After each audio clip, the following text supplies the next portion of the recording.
ओम शांति। नमस्कार। स्वागत है भाई बहनों आपका एक मुलाकात में। कहते हैं गुरु बिन ज्ञान नहीं और गुरु बिन ध्यान नहीं।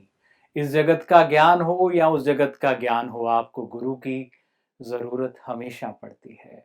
और सदगुरु के इस विशेष घर में आज हमारे साथ हैं भ्राता डॉक्टर आलोक मिश्रा जी। मेवाड़ यूनिवर्सिटी के आप वाइस चांसलर हैं। आइए आपसे बात करते हुए जीवन के सुंदर रत्नों को पाते हैं और उनके अनुभव से अपने जीवन को सजाते हैं। स्वागत है डॉक्टर साहब आपका बहुत बहुत एक मुलाकात के शो में। बहुत बहुत धन्यवाद आपका। हमें बड़ी प्रसन्नता है आज हमारे बीच हैं आप अपने जीवन के अनुभव को लेकर और इस घर के सुंदर अनुभव को लेकर। यहाँ जो भी आता है कहते हैं बड़े प्यारे अनुभव पाता है। हम आपसे जानना चाहेंगे कि यहाँ अध्यात्म की इस नगरी मधुबन में आपको कैसा लगा। मुझे बहुत सौभाग्य की बात है मेरे लिए कि मैं प्रजापिता ब्रह्म कुमारी ईश्वरीय विश्वविद्यालय में आने का मुझे मौका मिला।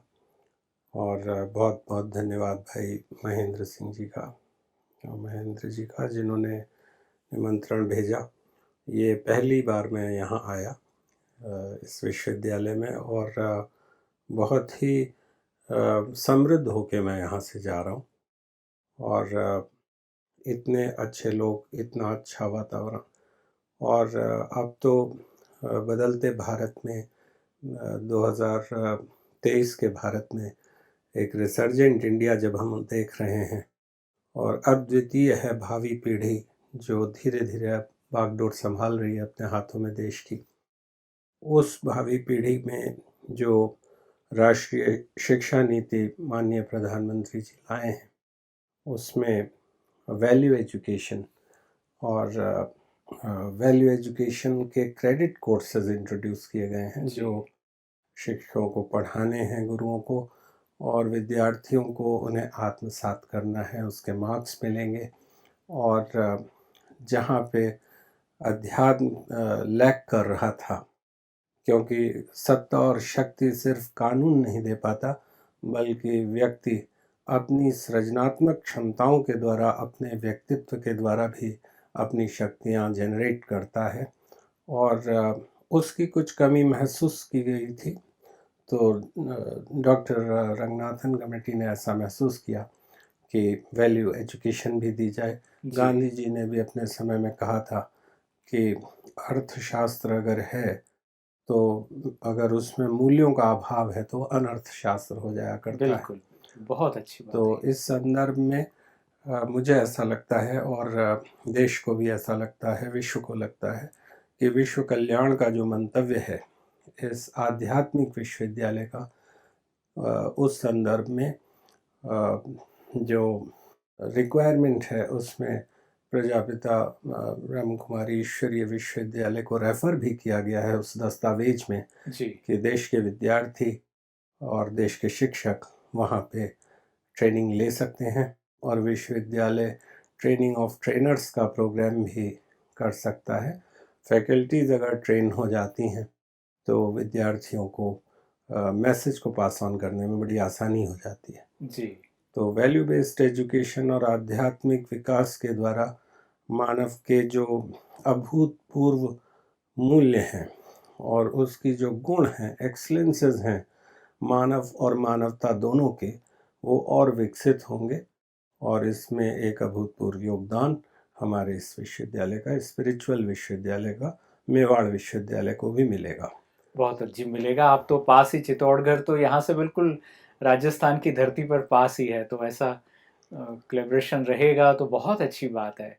जो प्रजापिता ब्रह्मा कुमारी ईश्वरीय विश्वविद्यालय का ध्येय है कि मूल्यों के द्वारा, योग के द्वारा हर कोई अपने आप को सशक्त बनाए, अपने आप को सुखी बनाए, अपने आप को शांत बनाए, आनंद में बनाए, अपने आप को प्रोफेशनली और अच्छा बनाए, इन गुणों को लेकर ऑनेस्टी से अपना कार्य करे। तो सब चीज़ें जब मिल जाती है तो सचमुच फिर अर्थ से अनर्थ नहीं होगा, फिर स्वर्ग होगा। और यही हमारी शुभकामनाएं रहती हैं कि भारत भूमि और विश्व पर स्वर्ग हो। और शिक्षा इसमें मुख्य अपना रोल अदा करती है और एक शिक्षक का बहुत बड़ा रोल है, जबकि वो एक एडमिनिस्ट्रेटर भी हो। ऊपर से कहते पानी नीचे की ओर बहता है और आप यहाँ आए हैं, यहाँ से ऐसी मूल्यों की संपदा और लेकर जा रहे हैं, जीवन में आपके पहले भी सब मूल्य होंगे और ये आपके विद्यार्थियों तक, इस समाज तक और पहुँचेगी। ऐसी तो हमारी बहुत सारी शुभकामनाएँ हैं, इसी अर्थ के लिए तो हम कार्य कर रहे हैं। जी, मेवाड़ विश्वविद्यालय चित्तौड़गढ़ और भीलवाड़ा के मध्य जी, स्थित है। ये एक 2008 में ये विश्वविद्यालय माननीय महामहिम राज्यपाल राजस्थान के द्वारा एक अध्यादेश जारी करके स्थापित किया गया था जी, और कालांतर में मेवाड़ विश्वविद्यालय अधिनियम 2009 के द्वारा इसकी स्थापना हुई। यहाँ पे 10 से ज़्यादा संकाय हैं और 30 से अधिक विभाग हैं। 10,000 के करीब विद्यार्थी इसमें शिक्षा ग्रहण करते हैं और मेवाड़ की वसुंधरा के जो मूल्य हैं, मेवाड़ की धरती के जो मूल्य हैं, ये धरती शौर्य और भक्ति की धरती है। भक्ति और शक्ति की नगरी है चित्तौड़गढ़। बिल्कुल। और उसमें महाराणा प्रताप और महाराणा उदय सिंह, महाराणा सांगा, महाराणा कुंभा, ये कुछ शख्सियतें हैं भारतीय मध्यकालीन इतिहास की, और विशेष रूप से राणा प्रताप जी और उनके सुपुत्र महाराणा अमर सिंह जी जो प्रेरणा देती हैं इस क्षेत्र को। इसमें कई जनपद आते हैं जिसमें चित्तौड़गढ़, भीलवाड़ा, राजसमंद, प्रतापगढ़, जी, उदयपुर, ये सभी जनपद हैं। और यहाँ पे ये भी मैं उल्लेख करना अपना सौभाग्य समझता हूँ कि महारानी मीराबाई जो थीं वो भी चित्तौड़गढ़ की महारानी थी। कालांतर में भक्ति संत बनी और राणा भोज सिंह जी से उनका विवाह हुआ था। और पन्नाधाय की जो वीरता की गाथा है, जिस तरह से उन्होंने अपने पुत्र चंदन का बलिदान किया राणा उदय सिंह की रक्षा के लिए, जी, वो भी अभूतपूर्व है। और साथ ही चित्तौड़गढ़ के प्रमुख कवि अब्दुल जब्बार साहब, जिन्होंने बड़े श्रेष्ठ साहित्य का सृजन किया है और मेवाड़ की धरती, मेवाड़ के राणाओं का वर्णन है। तो और पंडित नरेंद्र मिश्र जो मेवाड़ राजघराने के वर्तमान में राजकवि भी हैं, उन्होंने गोरा बादल पर अपनी बहुचर्चित कविता लिखी है। तो शौर्य के ये मूल्य भी बच्चों में हम पैदा करते हैं जिससे कि वो सक्षम रूप से देश की सेवा कर सकें, समाज की सेवा कर सकें और ज़रूरत पड़ने पर अपनी वीरता के द्वारा भी देश की रक्षा कर सकें। बिल्कुल। तो और एक साथ ही रूहानी भक्ति का, ताकत और जिस्मानी ताकत दोनों होनी चाहिए, दृढ़ता और नम्रता, स्नेह और शक्ति जब साथ चलते हैं तो ही बहुत बड़े कार्य जो होते हैं संभव हो पाते हैं। और आपके यूनिवर्सिटी में इतना आप अच्छे लक्ष्य को लेकर कार्य कर रहे हैं, हमें इसे और फलीभूत होती रही ये विद्या, ये गुण, ऐसी हमारी तो बहुत सारी आपके लिए शुभकामनाएं। और आप शिक्षा के जगत को कैसे देखते हैं कि आज के जो विद्यार्थी हैं उनको किस तरह से उनके जीवन में इन मूल्यों को जो है स्थापित किया जा सकता है? जी, किंवदंतियां हैं, मिथ्स हैं जिन पर मैं थोड़ा सा प्रकाश डालना चाहूँगा। वर्तमान समय का जो विद्यार्थी है वो हमारे समय के विद्यार्थी से बेहतर था। हम लोगों से ज़्यादा श्रेष्ठ ये पीढ़ी है। आमतौर पर ये कहना बहुत आसान है कि आज के बच्चे उतने सिंसियर नहीं हैं, कहना नहीं मानते या उनका ध्यान नहीं है। ऐसा नहीं है। विकास की प्रक्रिया तो सर्वाइवल ऑफ द फिटेस्ट के माध्यम से और स्ट्रगल फॉर एग्जिस्टेंस के माध्यम से आगे ही बढ़ती है। ये पीढ़ी और भी सक्षम है। ये भारत, इस समय भारत के जो युवा हैं, ये कंप्यूटर क्रांति, भारत में जो डिजिटल इंडिया मिशन सफल हो रहा है और अब तो डिजिटल इंडिया एक्ट भी लागू हो गया, उसमें ये सब प्रवीण हैं। ये 21वीं शताब्दी की पीढ़ी है। कानून के भी ABCD बदल चुके हैं। जी, artificial intelligence, blockchains, quantum computing, data analytics, social media, इन सब का प्रयोग हो रहा है और ये बच्चे उस शक्ति का प्रतीक हैं और बहुत सक्षम है भारत का युवा। और इनको बस थोड़ी से मार्गदर्शन की ज़रूरत है ज़रूरत है। और शिक्षा को वहाँ तक ले जाने की अब ज़रूरत है जहाँ तक अभी नहीं पहुँची है। टू रीच द अनरीच्ड भी एक मोटिव है, मेवाड़ विश्वविद्यालय का एक लक्ष्य है और ये संभव हम कर पाते हैं ग्रामीण अंचल के विद्यार्थियों को अपने यहाँ ला करके। और फ़ी वगैरह बहुत कम है, बहुत रीज़नेबल है। सर्वाइवल के लिए यूनिवर्सिटी के हम लोग कुछ लेते हैं, लेकिन कोई भी विश्वविद्यालय भारत में ऐसा नहीं है जहाँ पे एनुअल फ़ी 35,000 रुपये हो एक वर्ष की, और 2 वर्ष में 70,000 रुपये में वो बच्चा MBA पास कर ले, और उसके अलावा कुछ भी नहीं। और उसमें भी अगर किसी बच्चे को कोई तकलीफ़ होती है तो पहले वो डीन एकेडमिक्स से रिलैक्सेशन मिल जाता है उसको, फिर VC से, और बाद में फिर चेयरमैन साहब भी कम ही कर देते हैं फ़ीस को। जी तो ये सभी बातें ध्यान में रखते हुए चित्तौड़गढ़ और ये मेवाड़ क्षेत्र दक्षिणी राजस्थान का क्षेत्र है, और पिछड़ा हुआ, शैक्षणिक दृष्टि से पिछड़ा हुआ क्षेत्र है। चित्तौड़गढ़ में कोई भी केंद्रीय या राजकीय विश्वविद्यालय नहीं है। इस राष्ट्रीय महातीर्थ में आज तक कोई ना एयरपोर्ट है और ना ही शहर का उस ढंग से विकास हो पाया। ऐसा लगा कि राणा को भुला दिया गया, लेकिन राणा को भुलाया नहीं जा सकता। और अब माननीय प्रधानमंत्री जी का ध्यान उस ओर गया है, और मेवाड़ खास तौर से चित्तौड़गढ़ अब केंद्र बिंदु बन रहा है। और वहाँ से हमारे बहुत ही सौम्य और सुशील सांसद CP जोशी साहब चित्तौड़गढ़ से ही सांसद हैं, अब वो भाजपा के अध्यक्ष बने हैं, और मुझे लगता है कि वो बहुत विकास कार्यों को गति दे पाएंगे इस क्षेत्र में। और शिक्षा के क्षेत्र में मेवाड़ एजुकेशन सोसाइटी ने ये पहला विश्वविद्यालय चित्तौड़गढ़ जनपद में स्थापित किया। एक कदम जो है, बहुत पहला कदम बढ़ता है तो बहुत लंबा रास्ता तय होता है। तो ये शुरुआत हुई है हमारी, तो बहुत दिली ये शुभभावनाएं हैं कि ये क्षेत्र और उन्नति करे, हर तरह से संपन्न हो, सुखी हो।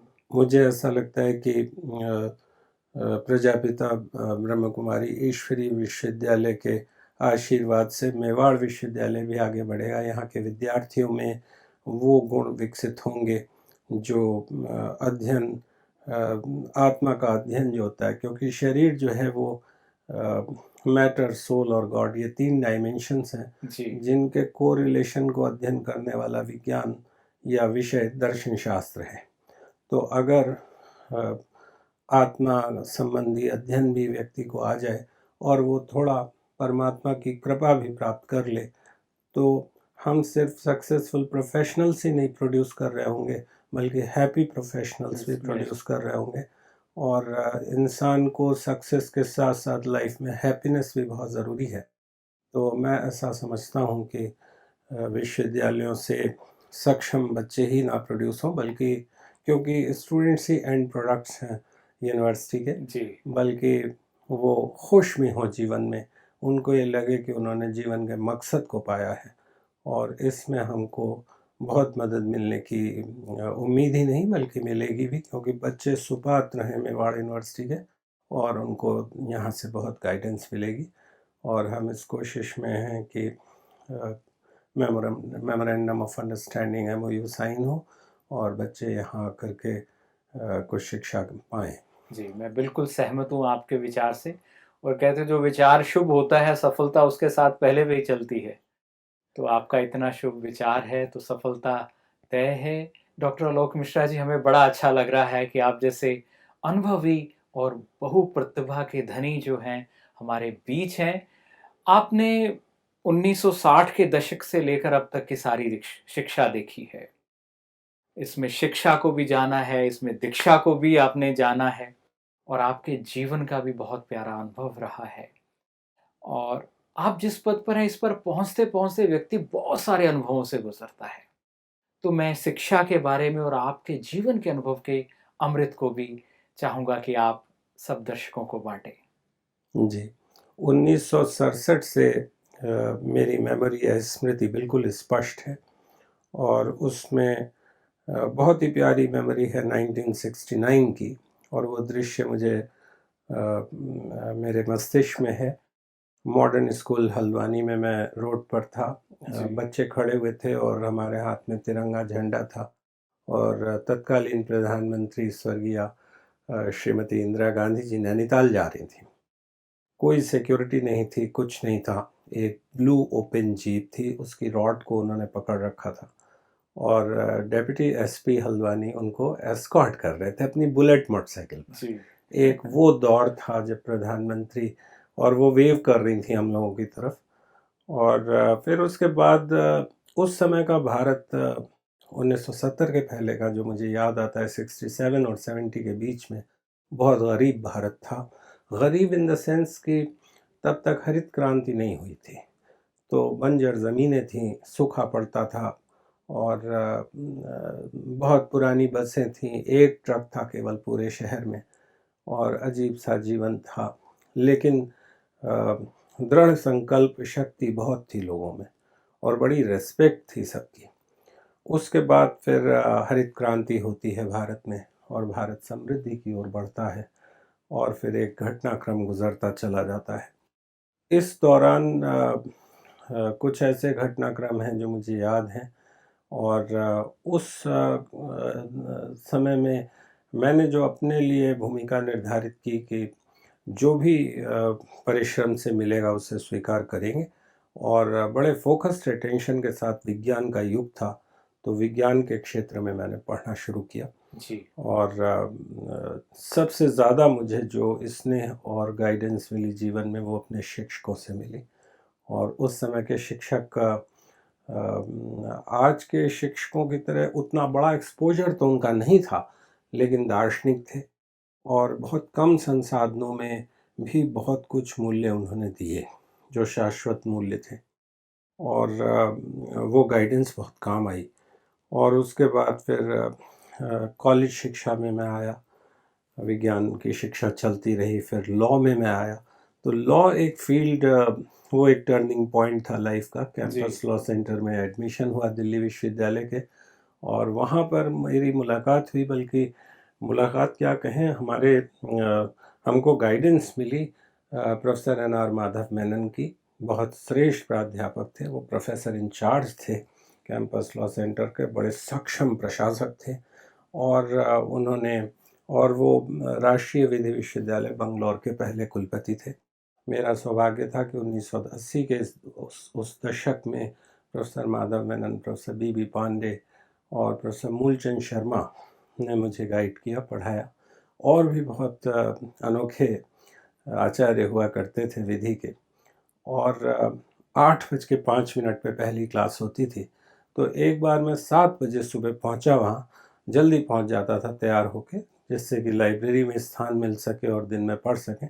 तो वहाँ मैं ये देखता था अक्सर कि वाइट एम्बेसडर कार्स खड़ी रहती थी जिन पर नंबर प्लेट नहीं होती थी, सिर्फ अशोक चक्र लाल प्लेट लगी रहती थी। तो मैंने एक बार वहाँ पे पूछा कि ये कौन साहिबान आते हैं सुबह सुबह सब लोग, ये और ये क्यों आते हैं यहाँ पर। तो पता चला ये दिल्ली उच्च न्यायालय के और उच्चतम न्यायालय के न्यायाधीश हैं जो विचार विमर्श करने कानून के कुछ मुद्दों पर प्रोफेसर उपेंद्र बख्शी के पास आते हैं या मेनन साहब के पास आते हैं या पांडे साहब के पास आते हैं। वो स्तर हुआ करता था शिक्षकों का और विधि के आचार्यों का। तो बहुत प्रेरणा मिली और फिर उसके बाद मैं अध्ययन करता रहा, शोध करता रहा, पढ़ता रहा, पढ़ाता रहा।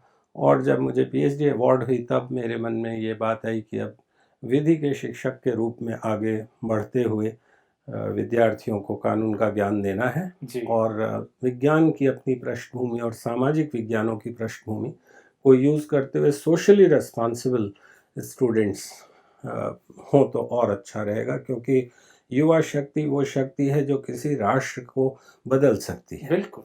और अगर उनकी ट्रेनिंग सही है तो सभी भारत रत्न की तरह हैं, वो ही भारत को आगे ले जाएंगे। बिल्कुल। और विश्वविद्यालयों के डिफरेंट संकायों से वो निकलते हैं और उसके बाद उनको डायरेक्टली आप लॉयर्स प्रोड्यूस कर रहे होते हैं, डॉक्टर्स प्रोड्यूस कर रहे होते हैं, इंजीनियर्स। फिर दोबारा ट्रेनिंग का मौका उनको नहीं होता है। तो ये है, अब शिक्षा ऐसी है कि उसमें इंडस्ट्री का एक्सपोजर भी चाहिए। तो बोर्ड ऑफ स्टडीज़ में, एकेडमिक काउंसिल्स में यूनिवर्सिटी के इंडस्ट्री के भी लोग हैं। मार्केट का क्या रिक्वायरमेंट है उस हिसाब से बच्चों को वो भी देना ज़रूरी है, जिससे कि समसामयिक शिक्षा हो, रेलेवेंट शिक्षा हो और वो विद्यार्थी इंडस्ट्री में, मार्केट में बहुत अच्छा डिलीवर कर सके। भारत में मैं ऐसा महसूस करता हूँ अब वर्तमान समय में कि फॉरेन डायरेक्ट इन्वेस्टमेंट्स देश में आते हैं, ये वही लोग हैं जिनकी आलोचना होती थी जब मैं छोटा था और ब्रेन ड्रेन पर शॉर्ट नोट्स लिखने को आते थे। ये वो राष्ट्रभक्त भारतीय थे, जैसे गांव से निकलकर शहर में कोई आता है और फिर परिवार को सपोर्ट करता है। जी, आज वही एनआरआईज जो हैं, आज वही लोग जो कभी अमेरिका में बसे थे, उन्होंने ट्रिलियंस ऑफ डॉलर्स भारत को दिए हैं, गिफ्ट कर दिए एक तरह से, जी, या इन्वेस्ट किए हैं यहाँ करके नॉन प्रॉफिट बेसिस पर, और भारत को कहाँ से कहाँ ले गए हैं।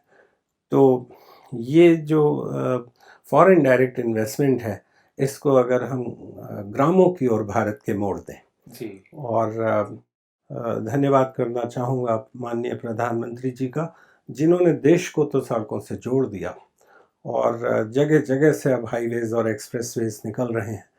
अब आवश्यकता ऐसा लगता है मुझे कि ग्रामों के विकास की और हो, और जो फॉरेन डायरेक्ट इन्वेस्टमेंट आ रहे हैं वो गांवों की तरफ मोड़ दिए जाएं, तो और भी अच्छा भारत ये निर्मित होगा, बड़ा स्ट्रांग भारत होगा। बिल्कुल, अभी पूरा भारत ही बनाने वाला, अभी तो शुरुआत हुई है, जैसे शुरुआत होती है ना शहरों से धीरे-धीरे आगे, जी, और ऐसी तो नज़र जाती है कि आने वाला भारत सचमुच कमाल का होगा। बहुत-बहुत शुक्रिया डॉक्टर आलोक मिश्रा जी, आप पधारे, इतने अच्छे अनुभव को आपने हमसे शेयर किया, और हम बहुत कृतज्ञ हैं आपका, आपके अनुभव को जानकर, आपकी विचारधारा को जानकर, आपके मूल्यों के प्रति जो आपका समर्पण भाव है कि विद्यार्थियों का जीवन कितना सुंदर है, और भारतीय विद्यार्थियों का जीवन कितना सुंदर हो सकता है। जो भारत का हर विद्यार्थी है, वो भारत रत्न है। वो बच्चा जो भारत का है, वो भारत रत्न है। सारे विश्व में भारत का, यहाँ के आध्यात्म शक्ति का, यहाँ के विज्ञान का, यहाँ के दर्शन का नाम रोशन करेगा। ऐसी हमारी शुभकामनाओं के साथ आपका बहुत-बहुत धन्यवाद। धन्यवाद सर। तो भाई बहनों, आज आपने मुलाकात की डॉक्टर आलोक मिश्रा जी से। आप हैं मेवाड़ यूनिवर्सिटी के वाइस चांसलर, और आपने जाना उनके अनुभवों को, उनके जीवन अमृत को, और वो किस नज़र से भारत को, भारत के विद्यार्थी को देखते हैं। आप भी इसी तरह से जब भी आसपास कोई बच्चा देखें, समझिए भारत का हीरा है, ये भारत रत्न है, और उस तरह से उससे व्यवहार कीजिए, उन मूल्यों को उस बच्चे में स्थापित कीजिए। ये वही बच्चा होगा जो आपका नाम रोशन करेगा, इस भारत का नाम रोशन करेगा। और बहुत-बहुत आपके जीवन और उज्जवल भारत की शुभकामनाओं के साथ आपसे इजाज़त लेते हैं एक मुलाकात में। ओम शांति, नमस्कार।